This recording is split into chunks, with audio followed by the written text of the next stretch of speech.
ಆಗಿ ಬಂದಿಲ್ಲ ಅಂದ್ರೆ DBMP ಮೊದಲು ಗ್ರೇಪ್ಗಳನ್ನು ಅಸೋಸಿಯೇಷನ್ಗೆ ನೀವು ವಾಟ್ಸ್ಆಪ್ ಮೂಲಕ ಕಳಿಸಿ, ನಾವು ಅದನ್ನ ಕ್ರಮ ಕೈಗೊಳ್ತೇವೆ. ಹೊರಗೆ ಅಧಿಕಾರಿಗಳು ಕ್ರಮ ಕೈಗೊಳ್ತೇವೆ. ದಯವಿಟ್ಟು ಕಸ ಬರುತ್ತೆ ಹಾಕಿ. ಒಂದ್ ದಿವಸ ಬಂದಿಲ್ಲ ಅಂತ ಹೇಳಿದ್ರು, ನೀವು ಮನೇಲಿ ಇಟ್ಕೊಂಡು ಕವರ್ ಕಟ್ಟಿ ಮತ್ತೆ ಮಾರನೇ ದಿನ ಹಾಕಿ. ಮತ್ತೆ ವೆಟ್ಟು ಮತ್ತು ಗ್ರೈಂಡ್ ಎರಡು ಸಪರೇಟ್ ವಿಂಗಡಿಸಿ ಬೇರ್ಪಡಿಸಿ.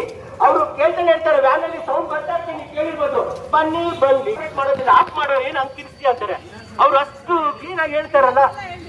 ದಯವಿಟ್ಟು ಬನ್ನಿ ಬನ್ನಿ, ನೀವೆಲ್ಲರೂ ಬನ್ನಿ, ನಮಗೆಲ್ಲರಿಗೂ ಸಹಕರಿಸಿ, ಪೌರ ಕಾರ್ಮಿಕರಿಗೆ ನೀವೆಲ್ಲರೂ ಸಹಕರಿಸಿ, ಬನ್ನಿ ಬನ್ನಿ, ನೀವೆಲ್ಲರೂ ಸಹಕರಿಸಿ.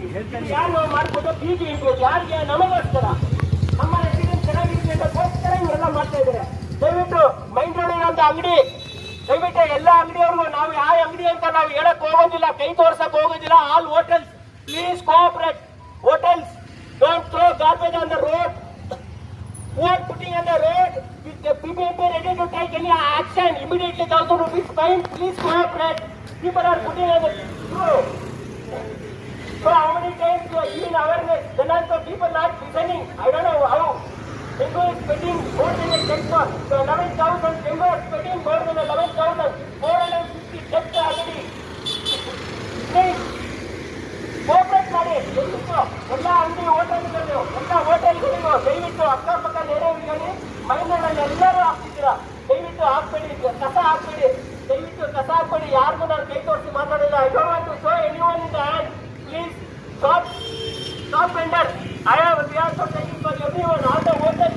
ಪ್ಲೀಸ್ ನೀವು ಹೋಟೆಲ್ ಏನ್ ಮಾಡ್ತೀರಾ, ಹಾಕ್ಬಿಟ್ಟು ಹೋಗ್ಬಿಡ್ತೀರಾ. ದಯವಿಟ್ಟು ಅವ್ರು BJP ತುಂಬಾ ತೊಂದರೆ ಆಗುತ್ತೆ ಸರ್. ಆಗ್ತಾರೆ ಅಂತ ನಾವು ತೆಗಿತೀವಿ, ಹಿಂದೆಗಡೆ ಆಗ್ತಾ ಇರ್ತಾರೆ, ಮುಂದೆ ಅವ್ರು ಹೋಗ್ತಾರೆ, ಹಿಂದೆ ನೀವು ಹಾಕ್ತೀರಾ. ಅದಕ್ಕೆ ಅವಕಾಶ ಕೊಡಬೇಡಿ. ದಯವಿಟ್ಟು ಹೋಟೆಲ್ ಯಾರು ಅವಕಾಶ ಕೊಡಬೇಡಿ. ಹಿಂಗ್ ಮಾಡ್ಕೊಳ್ಳಿ. ಡೆಂಗು ಜಾಸ್ತಿ ಆಗಿದೆ. ಒಂದ್ ನಿಮಿಷ ಕಮಲೇಶ್ವರ್ ಮಾತಾಡ್ತಾರೆ.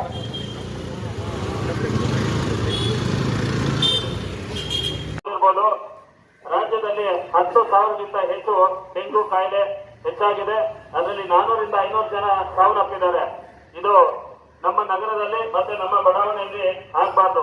ಹಾಗಾಗಿ ಜಾಗೃತಿ ಮೂಡಿಸುವ ಕಾರ್ಯಕ್ರಮವನ್ನು ಇವತ್ತು ಸಣ್ಣ ಮಕ್ಕಳು, ನಮ್ಮ ಲಿಟಲ್ ಏಂಜಲ್ ಸ್ಕೂಲ್ನ ಮಕ್ಕಳು ಬೆಳಗ್ಗೆ 6 ಗಂಟೆಗೆ ಎದ್ದುಕೊಂಡು ತಮಗೆ ಜಾಗೃತಿ ಮೂಡಿಸ್ತಾ ಇದ್ದಾರೆ.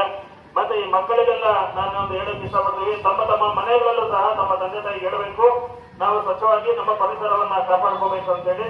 ಇವತ್ತು ಜಾಗೃತಿ ಮೂಡಿಸೋದಲ್ಲ, ಮೊದಲು ನಮ್ಮ ಮನೆಯಿಂದ ನಾವು ಪರಿಸರವನ್ನ ಉಳಿಸುವಂತ ಕಾರ್ಯಕ್ರಮ. ಎಲ್ಲ ಪದಾಧಿಕಾರಿಗಳು,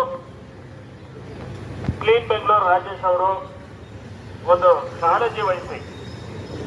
ಯಾಕಂದ್ರೆ ಸಮಾಜ ಸೇವೆ ಎಲ್ಲರೂ ಮಾಡಕ್ಕಾಗಲ್ಲ, ಎಲ್ಲರೂ ಮಾಡಕ್ ಬರೋದೂ ಇಲ್ಲ.